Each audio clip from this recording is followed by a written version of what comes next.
कहे कि आप आकर गवाही दे, मैं हरगिज गवाही देने के लिए तैयार नहीं। मैं हूं सोशल मीडिया पे एक मैंने बयान पढ़ा है अभी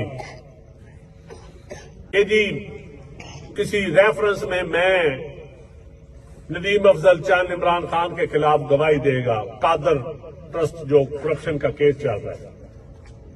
मैं वजाहत करना चाहता हूं कि नैब ने मुझे 2 मरतबा नोटिस भेजा और मुझे बुलाया, क्योंकि मैं भी उस काबीना का मेंबर था और मैंने सारे मेंबर उनके पास पेश हुए। मेरा भी नैब नोटिस दे बुलाए तो जाना बनता है।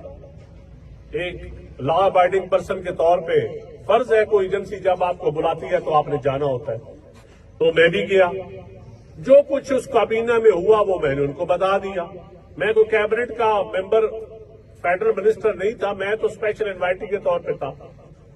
और मैं उस वक्त भी खान साहब को कहता था कि ये शहजाद अकबर फरार